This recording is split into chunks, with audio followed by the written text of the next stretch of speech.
para mahasiswa sebagai generasi milenial ini jangan sampai terpapar virus intoleran dan radikalisme, apalagi terorisme. Maka dialog di ruang terbuka seperti ini saya mengapresiasi. Ini bagian dari upaya kita sebagai anak negeri untuk mencintai, membela negerinya sendiri. Jadi wawasan kebangsaan itu harus ditumbuhkan terus. Apakah itu melalui bela negara, apakah itu dengan kegiatan-kegiatan lain yang itu akan meningkatkan wawasan kebangsaannya, cinta tanah air, rela berkorban dan sebagainya. Kita di perguruan tinggi ini berusaha semaksimal mungkin untuk menghilangkan radikalisme. Masa depan bangsa ini tentu ditentukan oleh pemuda-pemudinya hari ini. Oleh karena itu para pemuda kita diharapkan semuanya memiliki semangat bela negara yang juga berarti membela konstitusi dan ideologi negaranya, membela budaya bangsanya, membela kepentingan nasional bangsanya.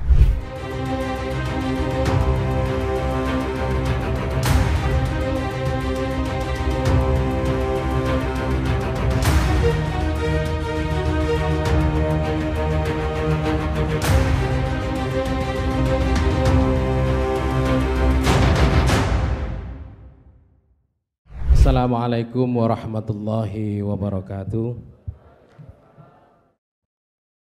Shalom, Om Swastiatu, salam kebajikan, rahayu, salam sejahtera bagi kita sekalian.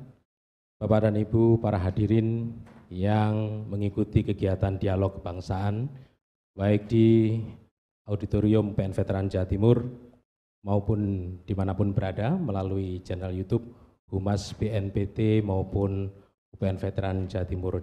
Selanjutnya akan kita ikuti bersama kegiatan dialog kebangsaan ini yang menghadirkan 4 narasumber dan kami mohon berkenan untuk bisa tampil ke depan. Yang pertama Bapak Komjen Polisi Dr. Boy Rafli Amar, MH. Beliau adalah Kepala Badan Nasional Penanggulangan Terorisme Republik Indonesia. Siap? Alhamdulillah. Yang berikutnya kita menghadirkan akademisi dari kampus UPN Veteran Jawa Timur, ini sebagai tuan rumah, yaitu Bapak Dr. Agus Widyarta, Esos MSI. Kami mohon bisa depan. Kemudian akademisi yang berikutnya adalah Profesor Dr. Muhammad Turhan Yani MA. Beliau Dekan Fakultas Ilmu Sosial dan Hukum Universitas Negeri Surabaya. Kemudian berikutnya adalah Bapak Dr. Arif Rahman, STMM, Ketua Umum Asosiasi Media Cyber Indonesia. Alhamdulillah, 4 narasumber sudah hadir di tengah-tengah kita. Bapak Ibu para hadirin yang kami hormati, ada juga di sini hadir mitra yang merupakan mantan napiter yang dibina oleh BNPT. Yang pertama atas nama Mas Boy Arfiansyah, hadir? Iya, kita beri tepuk tangan. Yang kedua Bapak Suhendrik. Oke, ya, ini merupakan binaan dari BNPT. Baiklah, menyangkut tentang dialog yang akan kita lakukan pada hari ini tidak lepas dari programnya BNPT yaitu Warung NKRI. Nah, ini ya, jadi Warung NKRI tadi sebagaimana yang sudah kita saksikan, baik melalui profil BNPT maupun kejelasan dari Pak Kepala BNPT, merupakan akronim dari sebuah upaya sebetulnya ya di dalam menjaga persatuan ini, yaitu Wadah Akur Rukun Usaha Nurani Gelorakan NKRI. Ini akronimnya. Namun apakah hanya sekedar singkatan? Tentu ya memang warung ini sebagaimana warung yang lain gitu ya. Jadi tempat untuk bisa ngobrol, bisa menikmati hidangan, tetapi harus punya beberapa prinsip-prinsip yang diharapkan oleh BNPT. Antara lain di dalam warung ini bertujuan untuk membangkitkan semangat dan memperteguh nilai-nilai kebangsaan sebagai pusat edukasi kontra narasi, kemudian juga diharapkan sebagai sarana dialog aktif lintas kultur, lintas sektor, lintas aktor, kemudian sarana sosialisasi meningkatkan pengetahuan masyarakat, jembatan komunikasi antara pemerintah dan masyarakat. Hingga punya manfaat harapannya terbangunnya sinergi antara pemerintah, masyarakat, pelaku usaha dalam mewujudkan Indonesia yang aman, damai, harmoni, dan sejahtera. Sebagaimana warung yang lain, tentu ini memiliki ciri khas. Ya, jadi kalau di warung itu biasanya ada kopi. Nah, berarti di sini juga ada kopi Kerukunan Obat Persatuan Indonesia. Tepuk tangan. Ini istilah-istilah ini sulit ini kalau enggak dipikirkan secara matang Pak ya. Jadi enggak hanya sekedar istilah. Selain kopi tentu tidak lengkap, tidak ada gulanya. Ya. Gula gotong royong untuk lingkungan yang aman. Ya. Kemudian kalau yang enggak suka kopi ya berarti disediakan teh harusnya ya. Karena teh itu merupakan toleransi, empati, harmoni. Ini adalah beberapa ciri khas yang perlu dibangun di dalam warung NKRI dimanapun berada di Indonesia ini, termasuk yang nanti akan kita luncurkan di salah satu bagian Pak, di kampus UPN Veteran Jawa Timur ini. Kemudian yang lain tentu nuansa-nuansa kebangsaan harus tetap ada, terpasangnya foto presiden dan wakil presiden, lambang negara, kemudian bendera merah putih, lagu-lagu yang diperdengarkan juga merupakan lagu-lagu nasional ya tentunya meskipun tidak setiap saat. Tapi harus kita warnai dengan kecintaan terhadap bangsa ini. Kemudian terhadap identitas warung NKRI dan tentu sesekali dipakai sebagai tempat dialog kebangsaan ya, melibatkan berbagai lapisan. Baiklah, selanjutnya akan kami sampaikan juga, kami laporkan Bapak bahwa UPN Veteran Jawa Timur yang saat ini kita tempati sebagai tuan rumah atau penyelenggaraan kegiatan ini, seperti yang disampaikan Pak Rektor tadi, bahwa kami memiliki visi menjadi universitas unggul berkarakter bela negara, di mana universitas kami yang lahir kurang lebih 63 tahun ini punya komitmen mengukuhkan diri sebagai kampus bela negara. Tentu hal ini sesuai dengan semangat kontribusi para veteran sebagai pendiri UPN yang notabene mereka adalah para pejuang kemerdekaan. Dan inilah yang kita harapkan sehingga di dalam adanya warung ini nanti ini bisa berfungsi sebagai tempat untuk merawat kebinekaan, kemudian kehidupan yang toleran dan moderat, meneguhkan nilai-nilai kebangsaan, 4 pilar konsensus dalam berbangsa dan bernegara.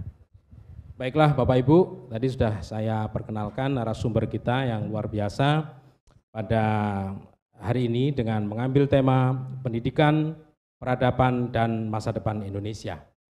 Kita tahu bahwa pendidikan adalah pondasi membangun peradaban manusia. Melalui pendidikan manusia dapat berproses, kemudian dapat belajar, dapat mengolah pikiran, rasa, karya. Kemudian pendidikan juga harus dilaksanakan dengan sadar, terencana, membentuk peradaban manusia. Peradaban manusia kini mengalami dilema, kemajuan teknologi, pandemi, kesenjangan sosial, kekurangan sumber daya, ini dapat membuatnya retak. Ini yang kita perlu waspadai. Dan bagaimana kehidupan karakter anak bangsa saat ini, apa tantangan peradaban Indonesia yang sedang kita hadapi, kemudian mengapa dan bagaimana pendidikan generasi muda kita dapat menjaga peradaban yang harmoni, apa dan bagaimana langkah kita membangun peradaban Indonesia masa depan akan kita ikuti melalui dialog yang akan kita laksanakan. Dialog ini akan kita bagi menjadi 3 segmen. Segmen pertama nanti akan kami berikan pertanyaan kepada seluruh narasumber. Begitu juga segmen yang kedua. Kemudian segmen ketiga kita berikan kesempatan pada para hadirin untuk memberikan pertanyaan kepada narasumber. Dan segmen keempat sebagai closing statement dari masing-masing narasumber. Kita langsung saja Bapak Ibu, kita beri aplaus yang meriah untuk keempat narasumber kita hari ini. Baik, kita masuk ke segmen pertama, mohon izin. Pertanyaan kepada Pak Kepala BNPT, ini mungkin jadi jawaban beliau tentunya kita harapkan sebagai materi juga pengayaan bagi kita terkait dengan kondisi yang ada. Pak Boy Rafli, Indonesia ini memiliki anugerah kekayaan, peradaban yang menjadi sumber nilai jati diri bangsa. Namun tadi Bapak sempat sampaikan di dalam sambutan Bapak ini kini ada banyak virus yang meretas bangunan peradaban jati diri. Bahkan mengusik keharmonisan bangsa kita selama ini. Yang heterogen, yang majemuk, yang berbineka gitu. Menurut Bapak, apakah sebenarnya virus yang mengancam peradaban jati diri ini? Dan bagaimana cara mengatasi virus tersebut, Pak? Ya, terima kasih Pak Moderator, Pak Iwan. Assalamualaikum warahmatullahi wabarakatuh. Kembali yang sama-sama kita hormati Bapak Rektor UPN Veteran Surabaya bersama dengan seluruh hadirin Sivitas Akademika, para narasumber yang hari ini hadir. Mas Arief tadi baru datang ya? Oh, udah tadi ya. Ini kawan lama juga, narasumber setia juga untuk literasi digital. Jadi kami terima kasih. Memang masalah pendidikan tentu menjadi hal yang penting di negara kita. Karena kalau bangsa kita mau cerdas, tentu pendidikannya harus baik, harus paripurna, dan pendidikan itu bisa pada hal yang sifatnya formal dan informal. Bapak Menteri kita, Mas Menteri kita, Mas Nadiem, saya pikir juga hari ini telah mengeluarkan sebuah kebijakan belajar merdeka ya. Merdeka belajar. Jadi itu adalah sebuah terobosan juga menghadapi sebuah kondisi global hari ini. Dan tentunya tantangan tidak akan pernah berhenti. Tantangan tidak akan menjadi lebih sederhana. Dunia semakin terbuka dan pengaruh-pengaruh yang datang kepada masyarakat kita tidak selalu yang hal positif. Itu bisa kita rasakan, apalagi pada era teknologi informasi hari ini. Bahkan banyak sekarang ini pendidikan itu secara online. Pendidikan yang secara online ini juga juga kita pastikan adalah sesuatu yang baik untuk bangsa ini. Banyak sekali juga ternyata pendidikan online itu bernuansa hal-hal yang mengarah kepada hal yang membahayakan bangsa kita. Contohnya saja ya tentu kaitan virus yang tadi disampaikan, bahwa hari ini orang dengan mudah belajar bagaimana menjadi intoleran, bagaimana menjadi teroris bahkan disuguhkan bagaimana cara merakit bom, bagaimana caranya menjadi pelaku bom bunuh diri. Nah, ini masyarakat Surabaya sudah pernah menjadi korban, ada warganya yang sekeluarga menjadi pelaku bom bunuh diri di 2018. Jadi itu adalah gambaran bahwa dunia pendidikan menghadapi tantangan yang tidak ringan. Bagaimana agar peradaban di dalam proses pendidikan itu tetap terjaga? Yang membentengi kita adalah tentunya tidak lepas dari karakter dari anak bangsa kita atau mereka-mereka yang akan menikmati proses pendidikan itu. Kita tentu tidak berbicara pendidikan itu seperti di kampus, tapi karena begitu spektrumnya begitu luas pendidikan, maka pendidikan itu juga dibuat tanpa bertemunya antara guru dan peserta didik. Nah, inilah yang kami melihat virus-virus itu ditebarluaskan begitu kuat. Dan bahkan virus-virus ini hari ini telah berhasil menjadikan anak peserta didik dalam dunia pendidikan online itu menjadi orang-orang yang berpikiran aneh, berpikiran tidak rasional lagi, berpikiran bahkan memusuhi bangsanya. Ini terjadi karena kita tahu dari 273 juta penduduk Indonesia, nanti mungkin Mas Arief bisa mengklarifikasi, itu ada hampir 180 juta pengguna sosial media, itu 60%-nya adalah para generasi muda, milenial, generasi Z. Artinya mereka bisa menikmati pendidikan-pendidikan tanpa bertemu dengan mentor, tanpa bertemu dengan dosen, guru, tetapi ternyata pendidikannya itu berisi sesuatu yang membahayakan bagi bangsa ini. Nah, ini yang terjadi dari pengamatan kami selama ini. Ternyata dari tindakan-tindakan kekerasan, violent extremism yang terjadi itu tidak lagi diatur dalam sebuah pertemuan-pertemuan fisik. Yang terjadi di antara mereka-mereka yang kemudian terlibat menjadi pelaku kejahatan terorisme.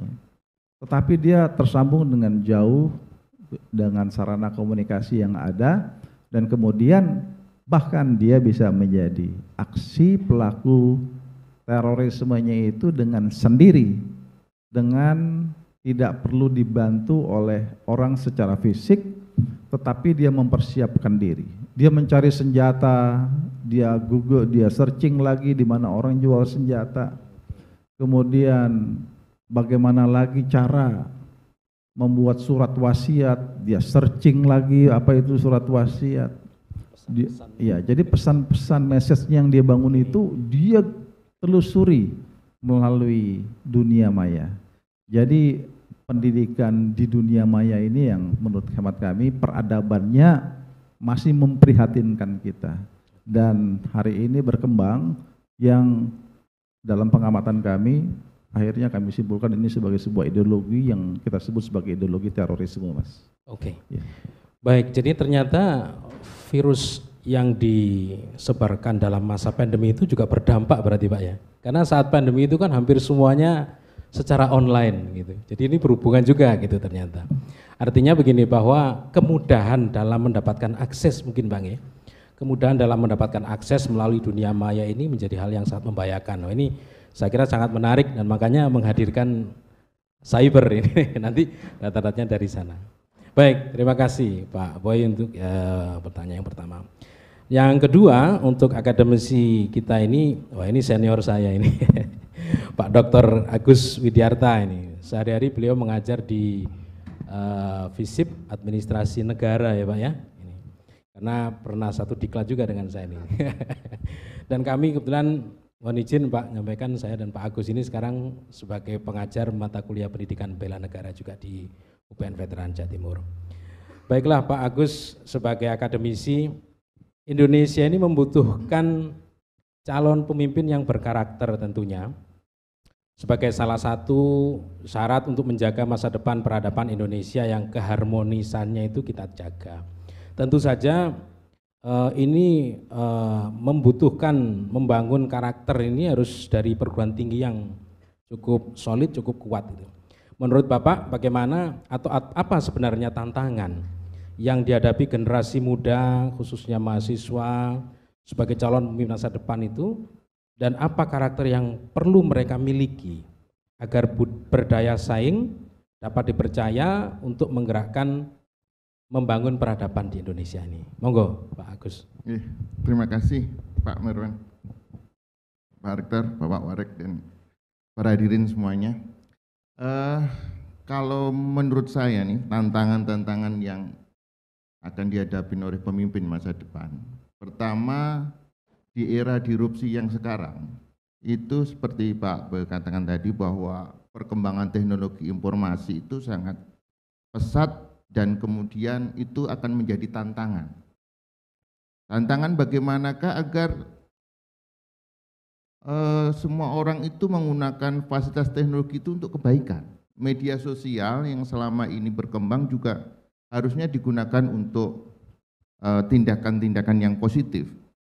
Dan sekarang kondisinya memang banyak yang mengakses hal-hal yang negatif yang kemudian itu membuat sebuah keinginan untuk radikalisme tanda petik. Karena radikalisme itu kan bentuknya macam-macam. Salah satu yang sangat berbahaya sebetulnya kalau menurut saya adalah radikalisme gagasan. Karena itu fungsi awal dari kekerasan yang terjadi, apakah itu terorisme, kemudian premanisme dan sebagainya, awalnya di sana. Nah, inilah yang kemudian seorang pemimpin itu harus memiliki kemampuan untuk menggunakan teknologi dan sekaligus mengedukasi kepada masyarakat untuk menggunakan teknologi ini sebaik-baiknya. Ya. Teman-teman mahasiswa ini dulu ketika di SD, SMP, SMA begitu ya, itu kan Senin itu upacara bendera, kemudian menyanyikan lagu Indonesia Raya, mendengarkanlah paling tidak, kemudian ikut membaca Pancasila. Kemudian pada tingkatan mahasiswa, kebiasaan itu kan kemudian hampir tidak ada begitu ya, hampir tidak ada. Nah, inilah yang kemudian di samping melihat di media sosial yang begitu banyak masukan-masukan negatif, kemudian tidak ada benteng tadi, tidak pernah melantunkan lagu kebangsaan, kemudian kemudian mengikuti membaca Pancasila, ini yang kemudian mudah sekali untuk itu yang pertama. Jadi pemimpin harus, tantangan pertama adalah teknologi informasi. Tantangan yang kedua adalah lemahnya karakter wawasan kebangsaan, yang itu harus dihadapi oleh pemimpin yang akan datang.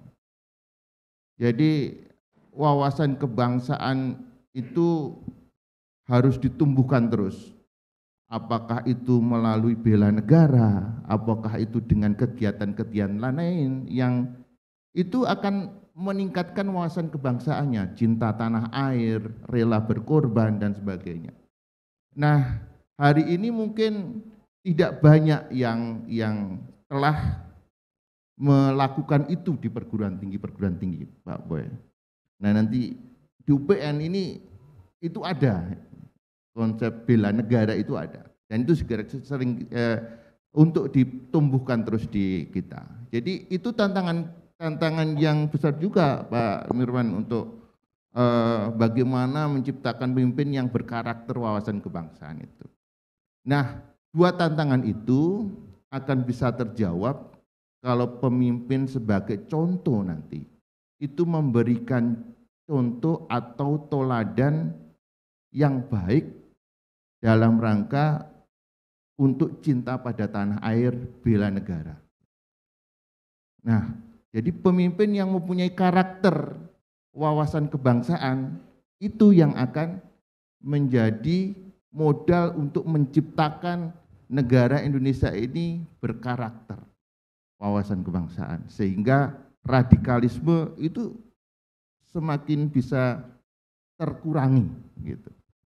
Jadi poin saya sebetulnya adalah kita di perguruan tinggi ini berusaha semaksimal mungkin untuk menghilangkan radikalisme baik itu gagasan, radikalisme premanisme, radikalisme teroris, separatis dan sebagainya. Jadi itu Pak Mirwan, jadi tanggapan saya ada dua hal tantangan dan salah satu usahanya untuk mengatasi itu adalah pemimpin sebagai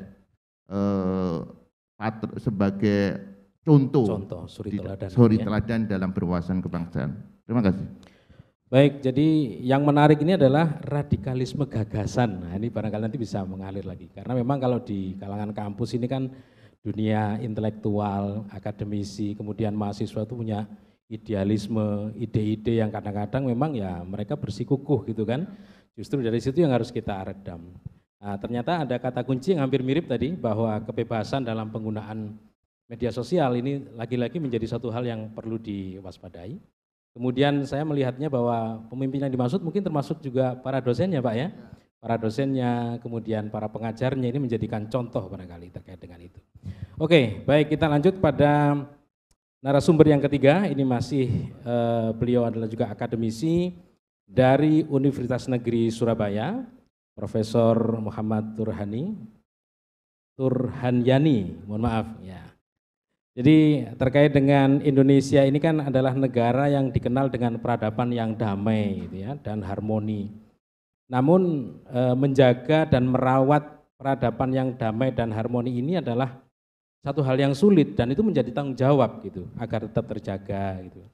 Menurut Bapak, kira-kira apa PR ini yang menjadi tantangan untuk menjaga, merawat agar tetap bisa terjadi keharmonisan itu? Lalu bagaimana menangani atau menyelesaikannya itu PR-PR ini tadi? Monggo Pak. Terima kasih Pak Moderator. Pertama, saya mengapresiasi terlebih dahulu BNPT, Pak Kepala dan seluruh jajaran, dan juga UPN, Pak Rektor, seluruh jajaran yang telah menginisiasi kegiatan yang luar biasa ini.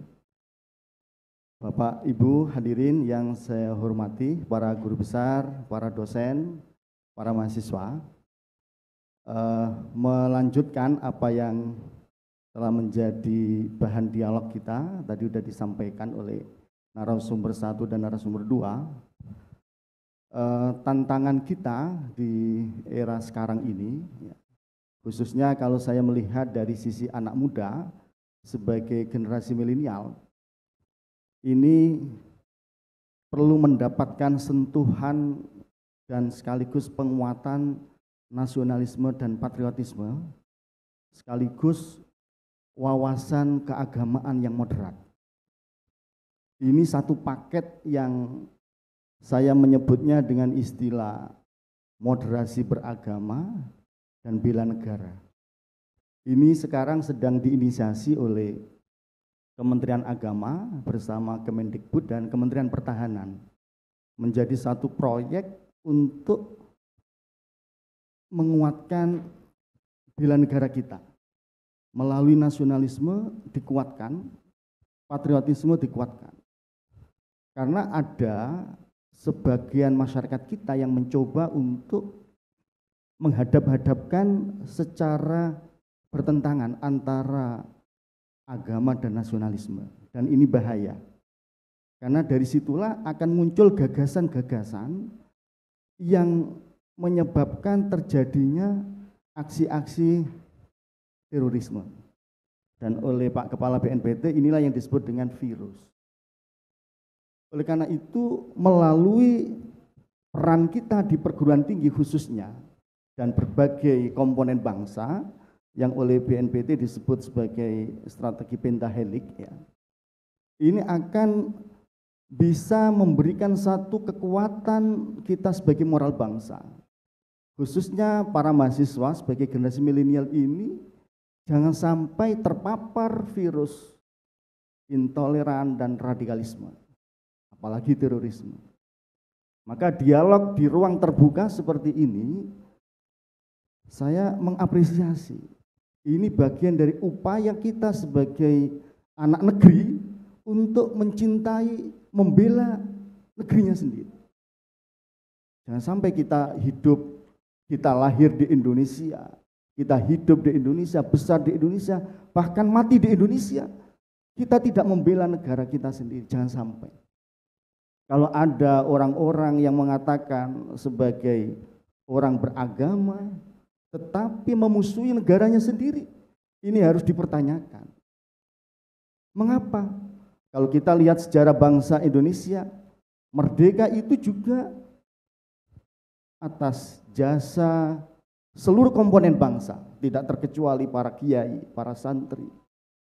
Maka resolusi jihad yang pernah disampaikan atau dikumandangkan oleh Hadratus Syekh Kiai Haji Hasyim Asy'ari itu sebagai satu kekuatan jihad untuk membela negara, melawan kolonial. Nah, ketika Indonesia sudah merdeka, maka sangat diragukan kalau ada orang-orang mengaku beragama tetapi justru malah memusuhi negaranya sendiri. Nah, oleh karena itu kita perlu melakukan satu upaya yang luar biasa seperti yang dilakukan oleh BNPT ini dan seluruh komponen bangsa yang lain melalui perguruan tinggi yang di situ ada calon-calon pemimpin bangsa, maka harus dikuatkan nasionalisme dan patriotisme ini. Oleh karena itu kalau menurut saya penguatan moderasi beragama dan bela negara yang sekarang sedang digulirkan oleh 3 kementerian itu, dan mudah-mudahan nanti juga akan bersama-sama dengan BNPT dan komponen bangsa yang lain akan bisa mewujudkan satu kehidupan yang harmoni, kehidupan yang menjadi jati diri bangsa kita. Kalau tadi kita mencoba untuk melihat satu tayangan yang disampaikan BNPT, tingkat kedamaian di Indonesia peringkat ke-47 dari 163 negara. Tentu ini juga sebuah tantangan. Mengapa? Karena kita sebagai bangsa Indonesia dengan ideologi dan falsafah kita yang namanya Pancasila itu, maka ketika kita berada pada peringkat 47, ini juga sebuah tantangan. Kita harus masuk pada 5 besar tingkat kedamaian di negeri kita tercinta ini. Karena Pancasila sebagai ideologi dan falsafah bangsa kita itu memberikan suatu kekuatan kita sebagai sebuah bangsa. Mulai dari sila pertama sampai sila kelima, itu luar biasa. Di negara lain tidak ada itu.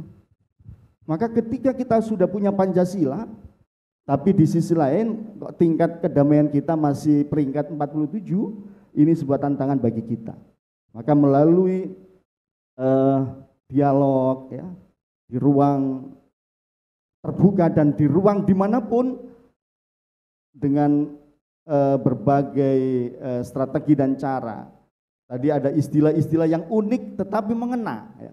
Ada istilah warung, ya, wadah, rukun, dan seterusnya, sampai gelurakan NKRI.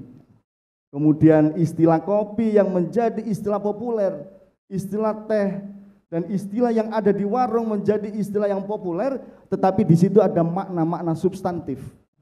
Bisa menjadi satu kekuatan spiritual kita ya, untuk mewujudkan negeri ini menjadi sebuah negeri yang harmoni, negeri yang damai. Learning to live together, belajar untuk hidup bersama di tengah kemajemukan kita sebagai bangsa Indonesia, itu adalah PR kita yang harus kita wujudkan. Kalau di sana sini misalnya ada saudara kita yang karena sesuatu hal sikap toleransinya belum tumbuh dengan baik, maka itu adalah tugas kita untuk mendampingi mereka, untuk mengarahkan mereka bahwa Indonesia ini sebagai satu negara yang ditakdirkan oleh Allah sebagai negara multikultural, negeri majemuk dengan konsep Bhinneka Tunggal Ika, berbeda-beda tetapi tetap satu juga, ini adalah satu tanggung jawab kita untuk mewujudkan dalam sebuah kehidupan yang damai dan toleran. Demikian yang bisa kami tanggapi. Terima kasih. Oke, luar biasa. Jadi ternyata memang kalau, ya boleh tepuk tangan dulu untuk Pak Turhan Yani ya. Jadi paling tidak kalau orang mengatakan bahwa mengedepankan agama misalnya, justru kita yang harus yakini Tuhan ini sudah mentakdirkan negara kita ini berbineka. Gitu. Jadi menjaga dan memastikan bahwa keharmonisan itu harus terjaga dari kerukunan dan kebinekaan, ini yang saya lihat tadi. Kemudian memberikan sentuhan-sentuhan nasionalisme, patriotisme, ya, kemudian moderasi. Ini kalau istilahnya mohon izin Pak, Islam wasatiyah Pak. Jadi ada di tengah-tengah. Tadi kebetulan saya berdialog dengan Pak dari Forum Kerukunan Umat Beragama Pak ya.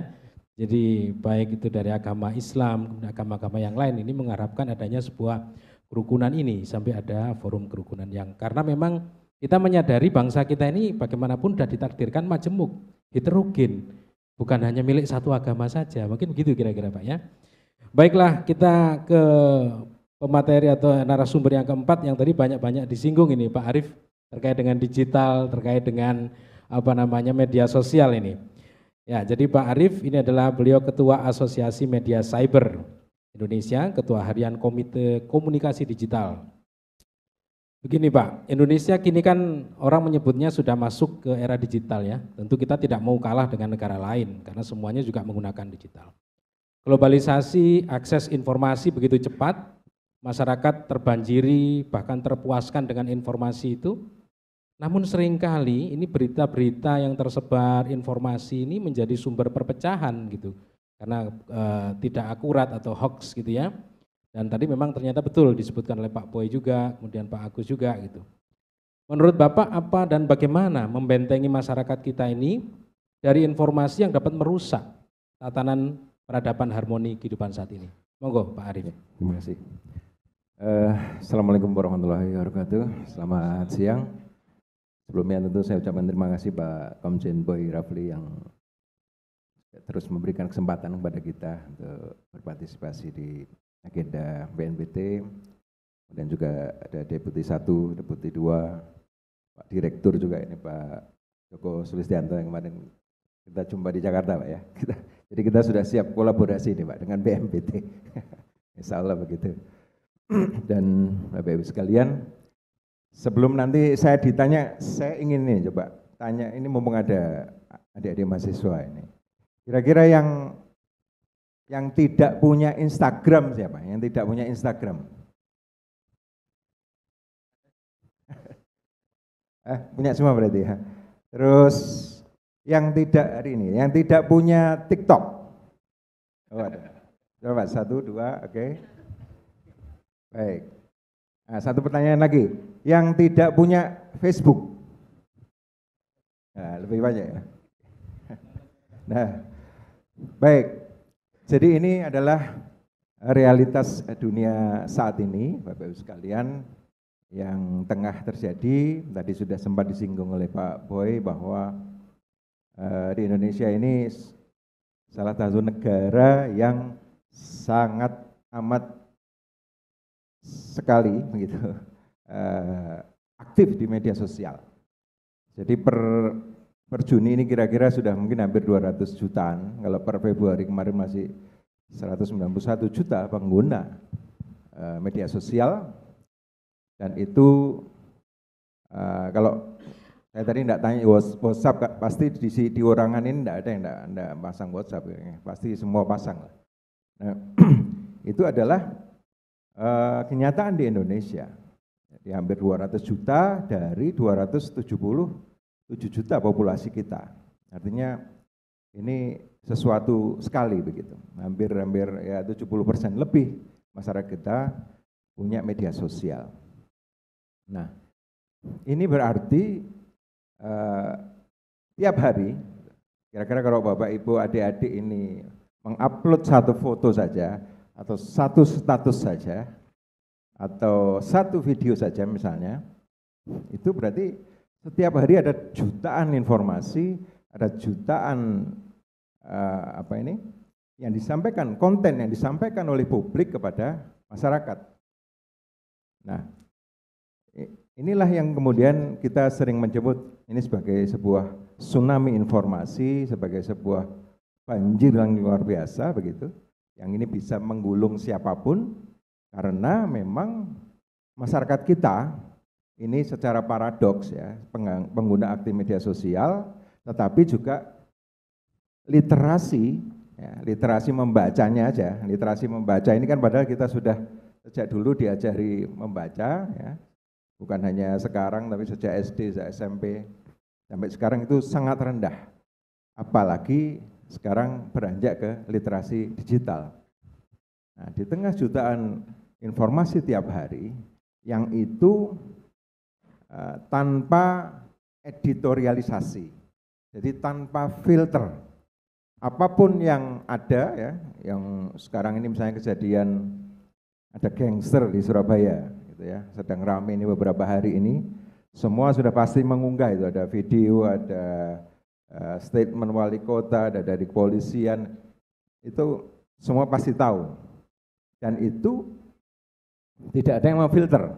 Ini beda dengan media massa. Kalau kami di media, ini di media cyber misalnya, itu minimal ada filter-filternya. Wartawan cari berita, cari informasi, itu masih ada, kemudian di level selanjutnya ada redaktur. yang mengedit mana-mana sekiranya dari tulisan, dari foto, dari video itu yang tidak layak untuk disebarkan. Sementara di media sosial itu tidak terjadi.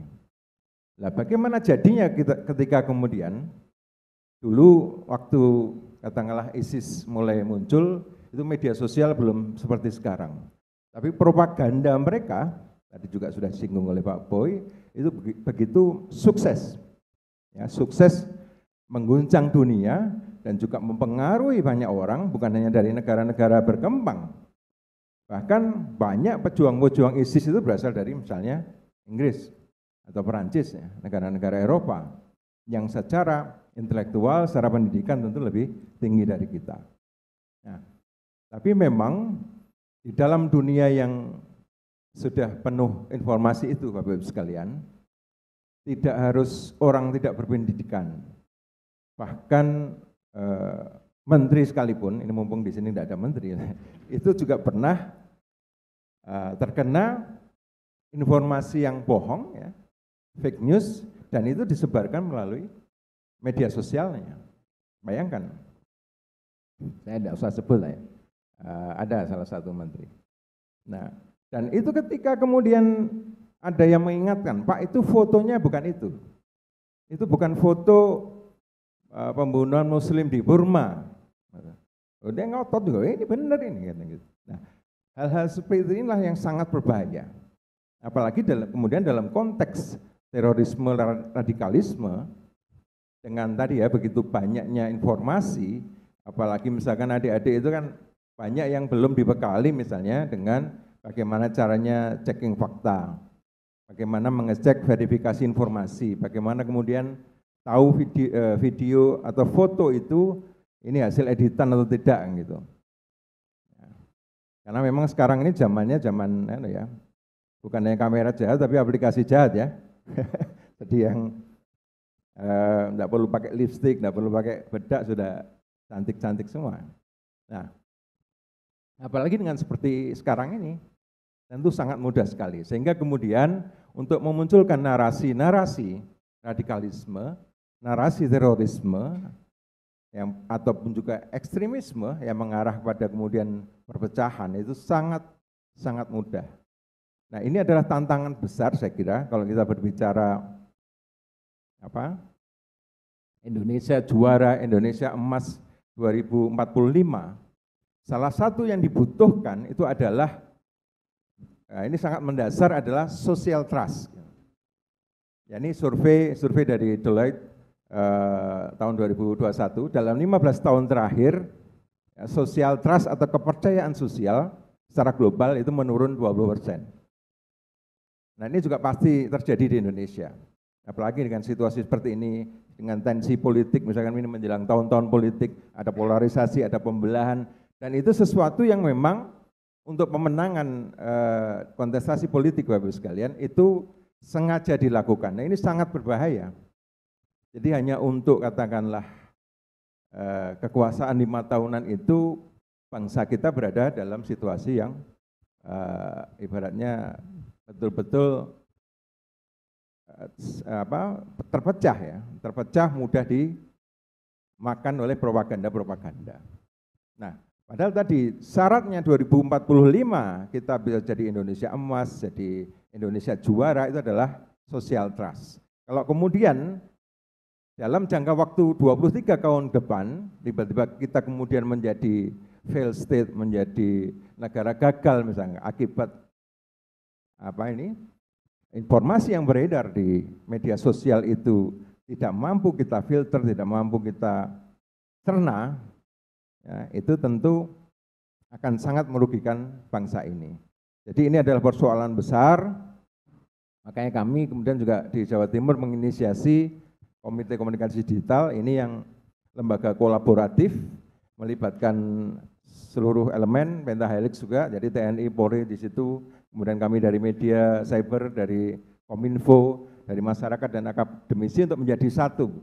Karena ini problem bersama, karena ini adalah masalah yang sangat besar yang tidak bisa diselesaikan oleh satu pihak saja. Kira-kira gitu.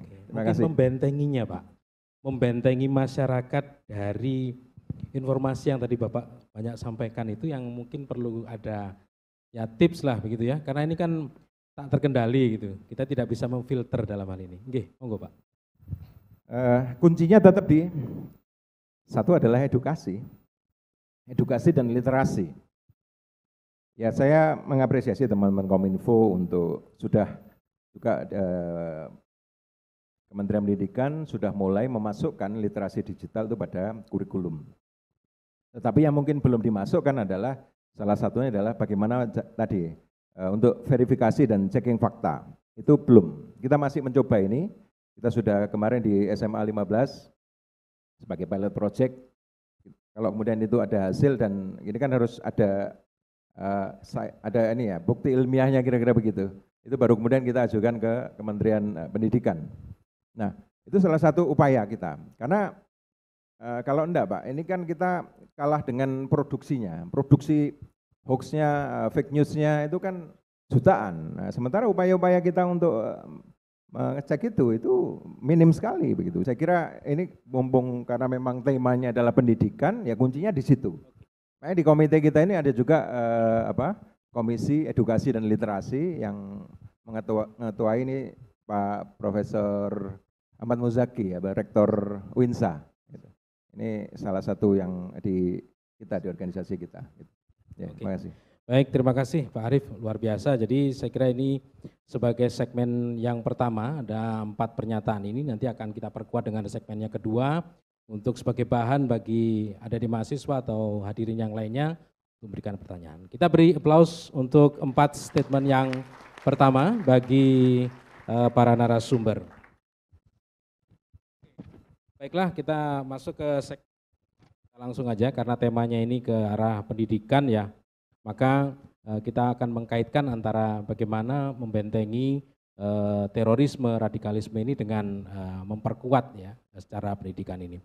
Untuk kembali ke Pak Boy Rafli Amar, pendidikan adalah sektor penting dalam menjaga jati diri bangsa dan mencegah virus radikal terorisme di Indonesia. Menurut Bapak, kira-kira peran apa saja Pak yang perlu diemban oleh perguruan tinggi ini dalam membangun generasi berperadaban masa depan yang lebih baik, yang tetap harmoni di Indonesia ini? Monggo Pak. Ya, terima kasih. Jadi sebelum saya menyampaikan, ada beberapa karakter dari ideologi terorisme yang ingin saya jelaskan. Yang pertama, khusus di Indonesia yang hasil dari asesmen kita, mereka menentang konstitusi negara kita, Undang-Undang Dasar 1945, dan ideologi negara kita Pancasila. Jadi ini berbeda dengan apa yang telah diwariskan oleh leluhur kita. Jadi mereka mengajarkan kita semua untuk membenci itu. Dan kalau perlu istilahnya itu bagi mereka itu harus diganti. Yang kedua, dia merupakan transnasional ideologi. Jadi ideologi yang bukan berasal dari kepribadian bangsa kita. Yang ketiga, dia bersifat intoleran dan eksklusif. Keempat, yang berbahaya, yaitu acap kali menggunakan narasi agama. Nah, ini harus kita waspada. Jadi kalau para pendahulu kita menerbitkan resolusi jihad fisabilillah, nah jihad yang dimaknai mereka ini adalah jihad yang disalahartikan. Jadi jihad untuk bebas membunuh, bebas menyakiti yang lainnya, membangun narasi kebencian, dan kemudian bahkan jihad versi mereka itu adalah dengan cara-cara yang ekstrim ya. Violent extremism yang seperti misalkan mengajarkan anak-anak kita menjadi pelaku bom bunuh diri misalkan. Dan kalau sudah berjihad itu dijamin masuk surga, akan ketemu 70 bidadari gitu ya. Yang kejadian kan sebenarnya jadi mati sangit ya. Jadi karena saya sudah berapa kali melihat orang yang berjihad dengan jalan itu matinya memang mati sangit betul ya. Jadi kepalanya di mana, badannya di mana, ususnya di mana. Jadi mati sia-sia sebenarnya. Kemudian setelah mereka kecenderungan menyalahgunakan narasi agama, kenapa? dikatakan menyalahgunakan. Jadi awalnya dia itu bisa seperti berdakwah, tapi begitu sudah masuk kepada substansi, orang diajarkan untuk mensetujui kekerasan, mensetujui cara-cara ekstrim dalam pencapaian tujuan. Yang tentunya ini bukan kepribadian kita, bukan identitas kita. Kemudian anti dengan kemanusiaan, jadi bagi dia itu tidak ada urusan, mau membunuh dan sebagainya, berapa orang yang mati terserah, yang penting tujuan dia tercapai. Yang terakhir adalah menggunakan kekerasan yang sangat ekstrim. Ini sudah terjadi bukan hanya di Indonesia. Contoh-contoh di Indonesia sudah banyak sekali, seperti peristiwa bom Bali, ada 2 kali, ada di Jakarta, di Surabaya ini. Jadi itu adalah contoh-contoh kekerasan ekstrim yang menjadi ciri khas mereka dalam pencapaian tujuan. Nah, dalam rangka itu BNPT dalam upaya pencegahan merilis ada 5 vaksin kebangsaan. Jadi 5 vaksin ini yang pertama tadi juga Bapak kita Pak Iwan sudah sampaikan juga kaitan masalah wawasan kebangsaan. Jadi transformasi wawasan kebangsaan khususnya 4 konsensus dalam kehidupan berbangsa bernegara. Yang pertama, kita harus yakin Undang-Undang Dasar 1945, ideologi negara Pancasila, Bhinneka Tunggal Ika dan NKRI adalah buah hasil konsensus para pendahulu kita. Ini harus disadari oleh generasi hari ini. Jangan kemana-mana. Kalau bias dari ini berarti mengkhianati bangsanya. Jadi negara kita adalah negara kesepakatan, negara Darul Ardi yang tentunya ini harus dipahami oleh generasi, dari generasi sampai kapanpun tentunya. Yang berikutnya adalah revitalisasi nilai-nilai Pancasila sebagai acuan dalam kehidupan berbangsa bernegara. Dulu di era-era saya mungkin Pak Rektor juga mungkin menerima pola 45 jam, 100 jam. Penataran P4 hari ini kan tidak ada. Oke lah, TAP MPR kaitan masalah itu dicabut. Tetapi di era reformasi ini bukan berarti itu tidak penting. Oleh karena itu makanya pengejawantahan nilai-nilai luhur Pancasila itu harus dengan cara-cara yang berbeda, dengan cara-cara dialogis, dengan cara-cara yang mengkaitkan nilai-nilai yang ada itu dengan kontekstual hari ini, dan anak-anak generasi muda Indonesia harus mau mendiskusikan itu, mendialogkan itu secara hidup. Dia adalah way of life. Jadi sesuatu yang nyata, yang bisa saja terjadi peremajaan nilai-nilai dikaitkan dengan masalah perkembangan zaman. Tetapi intinya adalah bagaimana 5 sila ini harus dapat dipahami dengan baik secara kontekstual dalam kehidupan hari-hari ini. Yang ketiga adalah moderasi dalam beragama. Ini memang kerjasama khusus kita juga dengan Kementerian Agama. Kita juga mendukung adanya relawan moderasi dalam beragama. Kalau kita berbicara dengan para mahasiswa UIN dan sebagainya, mereka eager sekali untuk menjadi relawan moderasi dalam beragama. Demikian juga yang keempat adalah penguatan akar budaya bangsa. Jadi kami meyakini bahwa negara Kesatuan Republik Indonesia yang dulu kala lahir itu bahkan dari era masa kerajaan, termasuk kerajaan Majapahit dan ada Patih Gajah Mada di sana dengan sumpah palapanya, bahwa itu adalah karakter Indonesia yang di masa lalu ketika nama Indonesia itu belum ada, masih Nusantara. Demikian juga tumbuh berkembang adat istiadat yang bersifat fisik maupun non fisik yang hari ini melekat dalam kehidupan masyarakat kita dari Sabang sampai Merauke. Kami meyakini kalau ini kita kuatkan, kita lestarikan, kita budayakan, tentu ini adalah bagian kita mementahkan ideologi-ideologi yang berbasis kekerasan itu. Jadi tidak ada ruang bagi ideologi-ideologi berbasis kekerasan itu akan hinggap di kalangan generasi muda Indonesia. Yang kelima terakhir, kami mempromosikan pembangunan kesejahteraan pada aspek kehidupan berbangsa bernegara.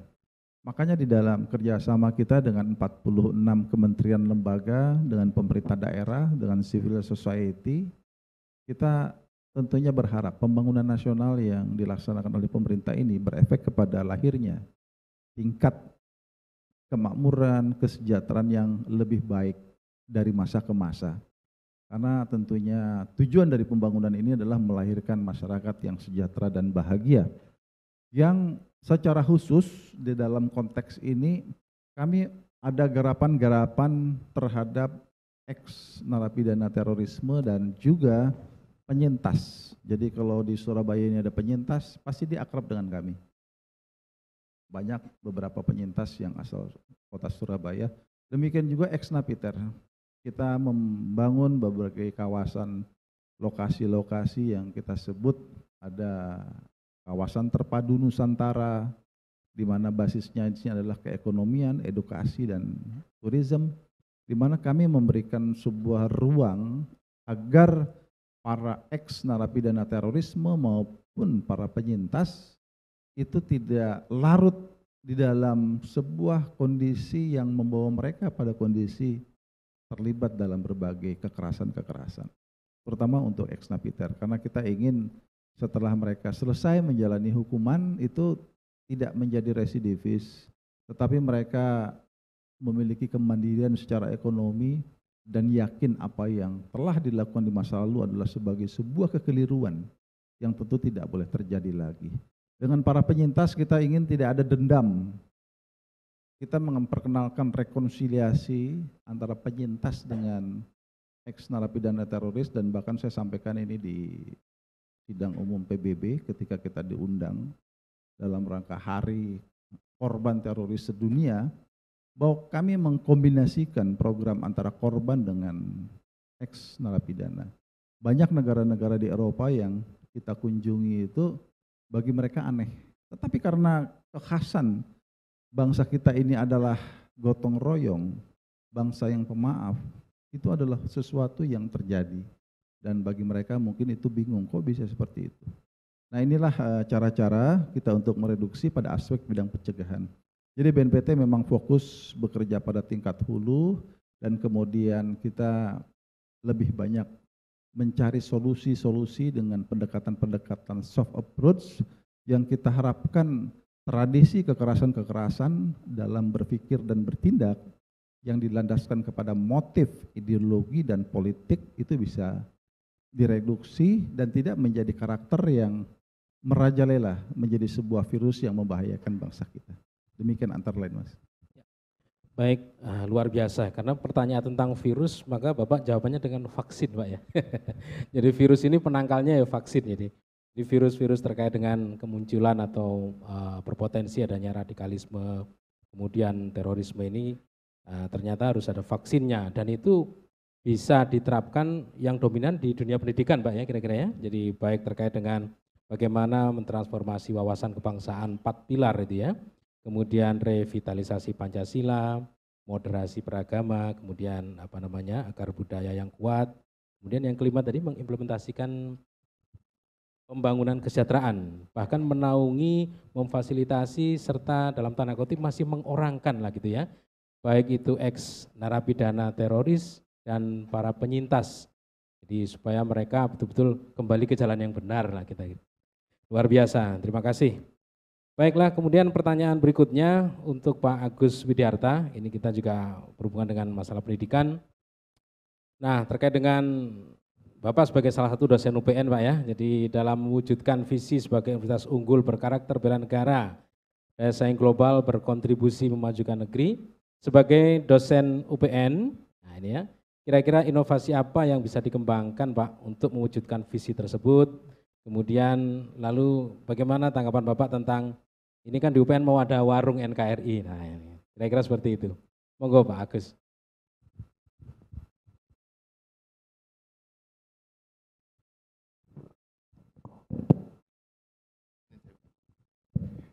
Terima kasih Pak Irman. Sebelum saya menjawab pertanyaan tadi ini, tadi saya mengenai tameng tadi. Kalau mungkin ya, ini tameng tadi itu sebetulnya begini, seperti yang tadi saya jelaskan, setelah jadi mahasiswa itu nggak pernah nun sewu ya, nggak pernah mengucapkan Pancasila, nggak pernah melantunkan lagu Indonesia Raya dan seterusnya. Kenapa? Karena memang tidak ada aktivitas untuk itu. Mungkin kalau saya tanya mahasiswa, kira-kira kalian melantunkan sila-sila Pancasila terakhir kapan? Upacara setahun ikut enggak kamu? Setahun selama 1 tahun ikut sekali upacara enggak? Enggak juga. Padahal itu sebetulnya tameng, Pak. Kenapa? Karena di bawah alam sadar kita, ketika kita sering melafalkan Pancasila, kemudian menyanyikan Indonesia Raya, itu akan menjadi tameng. Di bawah sadar kita loh ya. Begitu. Jadi ketika kita melihat konten-konten yang kemudian menjurus ke radikalisme, itu sudah secara tidak sadar menolak hal itu, gitu. Itu yang penting. Saya mau cerita ini. Saya sedang menjadi dosen modul Nusantara, Pak Mas Mirwan. Itu mahasiswa saya itu ada yang dari Aceh. Saya tanya, Pak Boy, Mas, kamu ketemu orang lain yang beragama lain kapan? Tidak pernah. Jadi dia hanya bertemu orang Islam saja di sana. Itu. Sehingga kemudian dia ikut PMM itu, ikut modul Nusantara, ketemulah mereka dengan mahasiswa dari luar, dari lain tempat yang beragama lain. Baru dia menyadari ternyata Indonesia ini agama 5 itu ternyata bisa kumpul gitu. Bahkan kemarin hari Minggu itu teman-teman modul Nusantara ini saya ajak ke Vihara Buddha Tidur di Mojokerto. Ke Buddha Tidur. Masa saya 22, Pak. 22 itu 20 Islam, Pak. Itu kemudian saya ajak ke sana untuk mengetahui apa kegiatan yang dilakukan di dalam Vihara Buddha Tidur itu. Biar dia tahu, dia paham bahwa ada agama lain yang ada di Indonesia ini. Nah, ini memang suatu cara-cara tertentu untuk bisa untuk mengikis radikalisme sebetulnya. Tadi kalau lihat dari Aceh tadi kan saya kaget juga. Dia nggak pernah bertemu dengan orang yang selain agama Islam. Dan baru kegiatan PMM itu dia ketemu. Nah, ini kan juga harus dikembangkan. Nah, tadi kembali lagi ke pertanyaannya, kalau di UPN bagaimana? Kalau di UPN ini Pak Boy, ini punya bela negara ini masuk kurikulum dan ini diajarkan bagi mahasiswa sebagai kuliah wajib. Di kegiatan bela negara itu ada outbound-nya dan yang paling bagus itu saya lihat ada program aplikasi, Mas, itu namanya Siobel. Aplikasi itu untuk menunjukkan seseorang ini berkarakter bela negara. Dia mengunggah. Jadi mahasiswa diberi tugas untuk menyanyikan lagu kebangsaan, diunggah. Untuk melafalkan Pancasila, diunggah. Untuk mencintai produk dalam negeri, memakai batik, diunggah di dalam aplikasi itu. Dan itu bagus sekali untuk merubah karakter, untuk meningkatkan karakter berbangsa para mahasiswa. Dan saya terima kasih, ini Pak Gede nggak ada ya, kalau Pak Gede ada saya akan mengucapkan terima kasih karena aplikasi itu saya buat kampanye di 38 kabupaten kota ketika kami dengan Bagas Bank Provinsi melakukan pembinaan tentang wawasan kebangsaan. Dan aplikasi ini selalu menjadi contoh. Nah, untuk itu bagaimana kalau BNPT ini juga menciptakan aplikasi yang game, Pak? Saya belum pernah melihat ini. Game wawasan kebangsaan atau game bela negara. Jadi umpamanya bisa diciptakan game bela negara kemudian sampai seorang mendapatkan nilai berapa. Nah, itu bagus kan? Kalau itu kemudian dibikin oleh BNPT, kemudian diberikan ke pendidikan-pendidikan, game ini kan lebih menarik nantinya. Game wawasan kebangsaan, game bela negara, begitu sehingga seorang akan bisa mengetahui seberapa besar nilai wawasan, nilai bela negara yang dia miliki melalui game itu. Mungkin ini nanti bisa menjadi PR bagi kita untuk meningkatkan itu. Nah, tadi pertanyaannya kemudian apa? Warung ya. Dan saya sangat mengapresiasi terhadap warung ini ya. Semoga warung ini juga bisa beraktivitas seperti yang kita harapkan, Pak Boyrobi. Karena banyak juga nih, saya mau sedikit mengkritik dari lembaga-lembaga pemerintah pusat kemudian di daerah membuat sebuah program tapi kemudian tidak ada aktivitasnya gitu ya. Saya juga pernah di SK-kan oleh gubernur jadi A begitu ya, sampai SK-nya masanya berakhir ternyata tidak ada kegiatannya, ada itu begitu. Nah ini mohon maaf nanti moga-moga, tapi saya percaya kalau tentang warung NKRI ini akan ada aktivitas yang sesuai dengan program dari BNPT untuk meningkatkan tentang bela negara, wawasan kebangsaan, apalagi di UPN. UPN sebagai kampus bela negara tentu akan, saya percaya nanti akan bisa mengaktifkan warung ini sebagai pusat untuk belajar tentang bela negara dan sebagainya. Saya kira gitu ya. Pak Mirwan yang bisa kami sampaikan. Ya, terima kasih Pak Agus. Jadi ada beberapa hal, cuman karena mungkin keterbatasan waktu, saya langsung aja ke dua narasumber kita. Mungkin agak singkat ya Pak, mohon maaf. Terkait dengan pendidikan, untuk Pak Profesor Turhan, jadi ini kaitannya dengan prestasi Jawa Timur Pak, ini sebagai provinsi yang memiliki indeks kinerja pendidikan mengungguli 33 provinsi lainnya tahun 2021. Jadi ini kaitannya dengan kerja keras dan upaya para pendidik tentunya yang luar biasa. Nah menurut Bapak dalam konteks perguruan tinggi yang mengasuh para mahasiswa, kira-kira apa yang perlu dikembangkan dalam sistem pendidikan tingkat perguruan tinggi ini untuk melahirkan calon-calon pemimpin yang berkarakter dan berkualitas. Oke. Ya, terima kasih Pak Moderator. Pertama apresiasi untuk pemerintah Provinsi Jawa Timur yang luar biasa. Yang kedua, perguruan tinggi itu menjadi tempat belajar calon-calon pemimpin bangsa ke depan. Para mahasiswa ini harus memiliki modal untuk menjadi orang-orang yang punya visi ke depan, melanjutkan estafet perjuangan bangsa, para pendiri bangsa, mengawal kemerdekaan ini sampai titik darah penghabisan. Nggak boleh kalau ada orang lain mengganggu negara kita tercinta ini, kemudian kita membiarkan diri, itu tidak boleh. Maka di situ harus ada tanggung jawab moral para mahasiswa. Kecintaan kita kepada negeri kita Indonesia tercinta ini harus kita tumbuhkan sejak kita lahir. Maka tadi disampaikan oleh Pak Agus, Pak Boy, ya. Kita perlu membiasakan diri untuk menguatkan identitas bangsa kita. Lagu kebangsaan Indonesia Raya, berapa sering kita ikut melakukan, berapa sering kita mengikuti upacara yang di situ biasanya selalu diajak bersama-sama membaca Pancasila, menghayati, mengamalkan dari pembina upacara. Kemudian lagu-lagu kebangsaan Indonesia, berapa sering. Nah di kampus-kampus ini perlu untuk dilestarikan. Mohon maaf kalau di tempat kami di Universitas Negeri Surabaya, setiap tanggal 17 setiap bulan itu upacara, selain hari-hari besar nasional. Nah ini sebagai satu cara kita untuk melestarikan kita sebagai jati diri bangsa. Anak-anak muda, mahasiswa sebagai generasi milenial ini harus mengenal itu.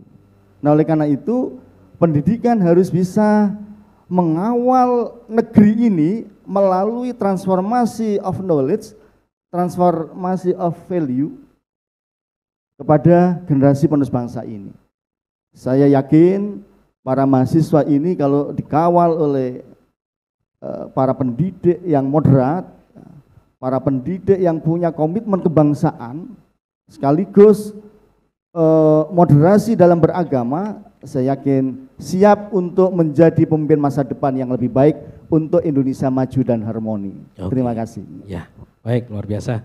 Singkat, padat, jadi intinya tetap pembangunan karakter yang harus dipelopori oleh para pendidiknya ini, yang juga harus komitmen ya terhadap kondisi untuk menangkal adanya ini. Terakhir untuk Pak Arief, ini kita bicara data Pak ya, berdasarkan data cyber diketahui kira-kira ada lebih dari 700 juta serangan cyber yang terjadi di Indonesia tahun 2022. baru-baru ini juga terjadi kebocoran data ya terkait dengan registrasi kartu SIM, kartu ponsel. Kemudian ada juga tentang hacker, ya, melibatkan bahkan ini membocorkan data kesehatan dan sebagainya. Nah, kira-kira bagaimana menjelaskan fenomena ini dikaitkan dengan isu radikal, terorisme, dan apa yang perlu diwaspadai? Ya, monggo Pak. Baik, terima kasih. Jadi pertama saya ingin menyampaikan orang Indonesia ini pinter-pinter, sangat cerdas dan kreatif. Jadi internet itu baru masif itu kan tahun 96 ketika Netscape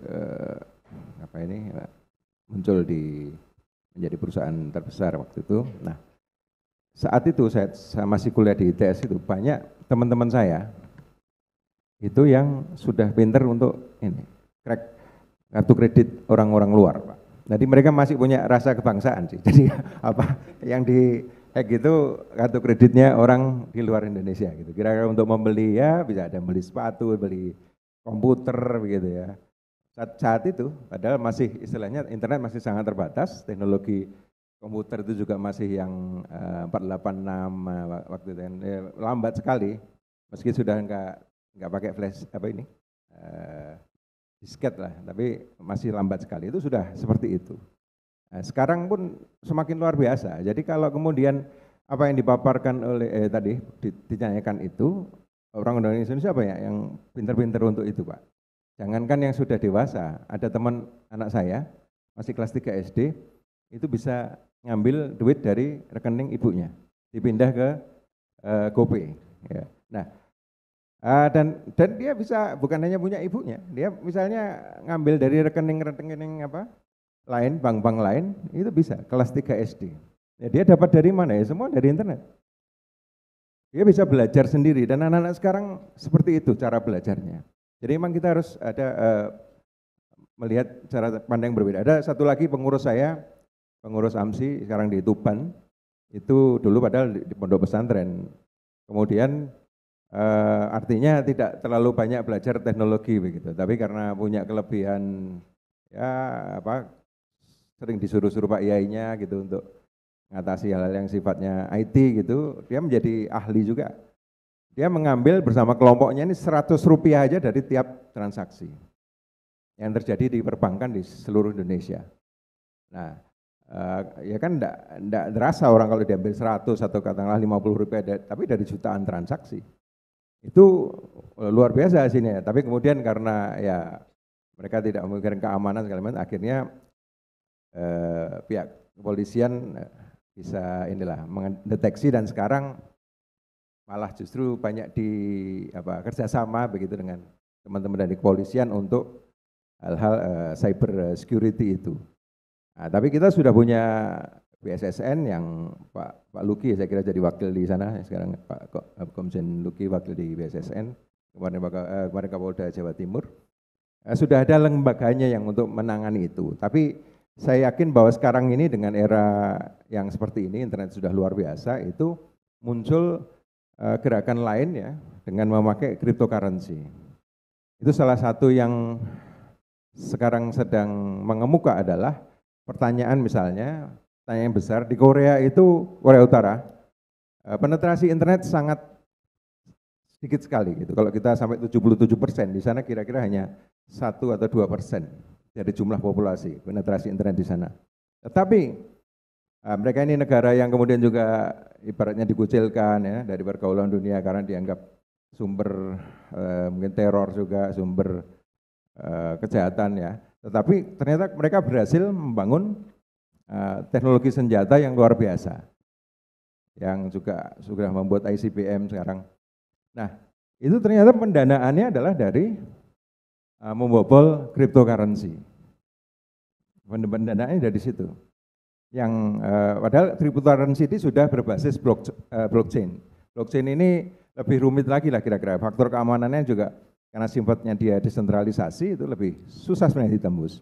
Itu pun mereka berhasil melakukan itu karena memang oleh negaranya itu dibiayai untuk kemudian supaya jadi hacker seperti itu dengan tujuan untuk membiayai adalah teknologi perang ya kira-kira gitu. Nah, Saya pikir ini orang-orang Indonesia sebenarnya kalau kita kemudian bisa mengerahkan sumber daya ini untuk kepentingan melawan narasi terorisme atau melawan juga tindakan-tindakan yang membahayakan keamanan dan pertahanan Indonesia, saya pikir sangat banyak resources.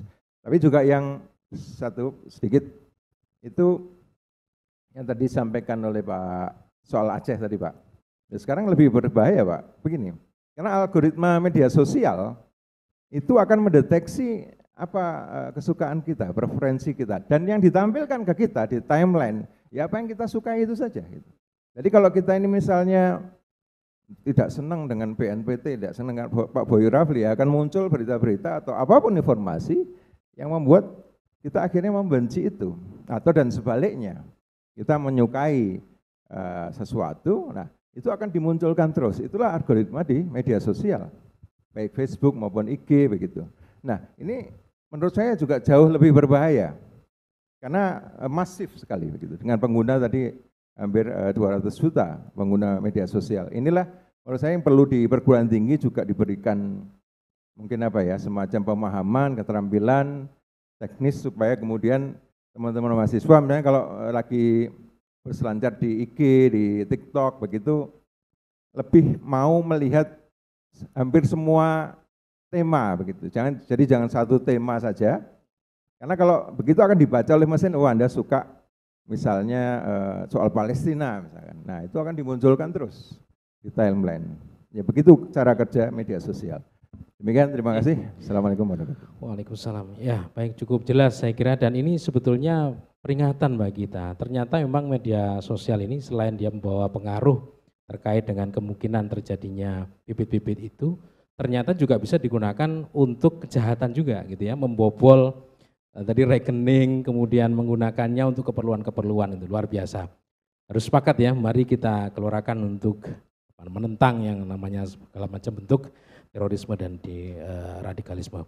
Baiklah para hadirin sekalian, kita beri aplaus untuk segmen yang kedua, dan karena juga sebenarnya ini waktu juga yang membatasi kita, namun tentu harus ada umpan balik menurut saya, tapi saya mohon maaf, saya hanya memberikan kesempatan satu penanya saja untuk narasumber yang ada di depan, ya, karena ini sebagai bentuk umpan balik antara materi yang disampaikan atau jawaban dengan para hadirin. Silakan, adik-adik mahasiswa barangkali, iya, silakan. Mungkin bisa dibantu untuk pengeras suaranya. Tolong disebutkan nanti nama dan dari prodi mana begitu ya. Silakan. Baik, terima kasih sebelumnya atas pemateri ataupun bahasan yang disampaikan oleh Bapak-bapak sekalian. Sebelumnya perkenalkan, nama saya Arsita Anggraini, saya dari program studi Ilmu Hubungan Internasional, Fakultas Ilmu Sosial dan Ilmu Politik. Sebelumnya saya akan bertanya kepada untuk Bapak pemateri pertama, yaitu Bapak Komjen Pol Boy Rafli Amar. Pertanyaan saya adalah terkait dengan tema seminar kita, yaitu pendidikan, peradaban, dan masa depan Indonesia. Bagaimana peran BNPT menyiapkan pendidikan yang tepat bagi generasi muda dalam menyongsong visi misi Indonesia Emas 2045?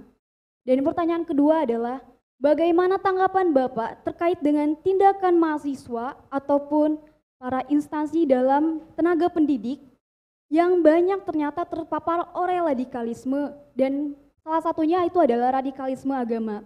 Karena seperti yang kita tahu bahwa sesuatu yang menyangkut dengan agama merupakan ranah yang sensitif. Karena Indonesia sendiri merupakan negara yang berkeyakinan terhadap 5 agama. Dan bahkan dari riset yang saya telah lakukan, banyak perguruan tinggi dosen ataupun mahasiswa yang terpengaruh oleh radikalisme. Padahal kita tahu bahwa mereka merupakan orang-orang yang terdidik. Sekian dan terima kasih. Oke, baik, terima kasih. Saya kira bisa langsung ditanggapi, barangkali bisa langsung closing statement gitu Pak, karena untuk akhir. Silakan Pak Boy. Baik, terima kasih. Kami banyak bertugas sesuai dengan amanah undang-undang membantu negara dalam merumuskan kebijakan dan strategi.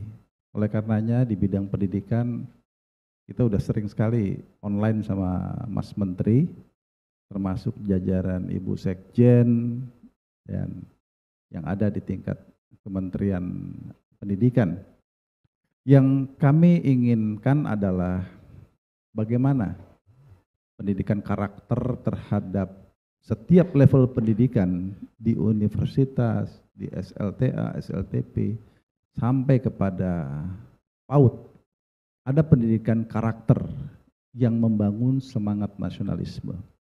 Jadi ini sudah kita rapatkan, memang respon sementara berkaitan dengan yang kaitan intoleransi itu dinyatakan memang oleh Pak Menteri bahwa masalah ada 3 dosa besar saya ingat pada waktu yang dia sampaikan, masalah bullying, masalah intoleransi, masalah kalau tidak salah masalah porno aksi di dunia pendidikan. Jadi ini kita akan terus matangkan terus. Jadi kami mengintervensinya itu mohon ada sebuah regulasi yang bagus. Kalau pendidikan karakter di tingkat universitas tentu berbeda lagi di tingkat SLTA, SMP dan sampai ke bawah. Jadi setiap level itu tentu ada porsi, ada modul-modul yang tepat dan pas. Kami akan terus lakukan komunikasi ini. Jadi itulah sumbangsih BNPT terhadap dunia pendidikan. Karena kita tidak ingin karakter dari output dari hasil didik di Indonesia itu karakternya karakter yang intoleran, itu tidak mungkin. Karena kita diajarkan menjadi bangsa yang toleran. Itu tertuang di dalam konstitusi, tertuang di dalam ideologi negara kita, termasuk juga dalam ajaran agama kita. Itu yang pertama. Jadi kalau yang lain-lain kegiatan edukasi secara langsung, sosialisasi melalui program-program seperti ini yang kita berbicara, berdialog dengan seluruh komponen masyarakat yang kita harapkan ada pengayakan, ada umpan balik dan ada kesadaran bersama, ada public awareness yang terbangun dari komunikasi-komunikasi seperti ini. Itu kita lakukan dengan seluruh entitas dalam masyarakat kita. Kami memang belum bisa hadir di seluruh perguruan tinggi, kami belum bisa hadir di seluruh pondok pesantren, kami tidak bisa hadir di seluruh dunia pendidikan yang ada. Tetapi dengan narasi-narasi yang kita bangun, yang kita libatkan dengan media sosial, kita berharap pesan-pesan kontra narasi kita terhadap ideologi berbasis kekerasan itu akan sampai. Walaupun dengan penuh keterbatasan, kami yakin bahwa suatu saat ini akan sampai secara berantai kepada seluruh elemen masyarakat kita. Virus intoleransi radikalisme memang tidak mengenal status sosial dalam mentargetkan siapa yang akan dia sasar. Ada orang yang terpelajar, ada yang biasa-biasa saja, ada orang kaya, ada orang miskin, ada pria, ada wanita. Jadi ini memang dia menyasar kepada semua pihak. Siapa saja kalau bisa dipengaruhi. Karena ada target-target tertentu sesuai dengan level yang ditarget. Kalau di kalangan dunia pendidikan yang terpelajar, hebat ilmu pengetahuannya, tetapi miskin karakter nasionalismenya repot juga. Tidak bisa itu berkembang di Indonesia. Sama dengan di Yaman misalkan ya, di Irak, itu negara Islam. Ahli-ahli agama pasti banyak ahli agama Islam. Tapi kenapa terjadi perang saudara? Karena dia tidak bisa mempertahankan identitas bangsanya. Dia tidak memiliki semangat nasionalisme, semangat bela negaranya, sehingga tidak ada ideologi yang mempersatukan mereka. Mereka hanya mengatakan saya ahli tafsir, ahli dalam hal fikih, tapi tidak ada semangat untuk persatuan dan kesatuan. Yang akhirnya adalah semua merasa paling benar ketika diintervensi, dipengaruhi dengan virus ini, jadi mereka saling musuh satu sama lainnya, saling intoleran dengan satu sama lainnya. Padahal di sana mungkin 100% atau mayoritas lebih daripada kita satu agama, yaitu Islam. Tapi mereka gagal dalam mempertahankan persatuan bangsanya. kita diwariskan oleh para leluhur dan bahkan para ulama itu mengajarkan prinsip hubul waton minal iman. Jadi kecintaan kepada negara itu adalah sebagian daripada iman. Itu beda sekali dengan mereka-mereka yang hanya mengandalkan mereka ahli di bidang agama tetapi tidak bisa menjaga semangat persatuan. Percuma juga kita baik memahami agama tetapi kita tidak bisa saling menjaga satu sama lainnya. Jadi virus ini menyasar kepada semua pihak, tidak mengenal status sosial, profesi, oleh karena itu kita perlu kewaspadaan bersama. Tidak ada jaminan di dalam ruangan ini juga pada akhirnya nanti kita tidak akan pernah kena. Suatu saat kita lengah, kita tidak waspada, tidak mau untuk mawas diri, akhirnya kita akan menjadi korban.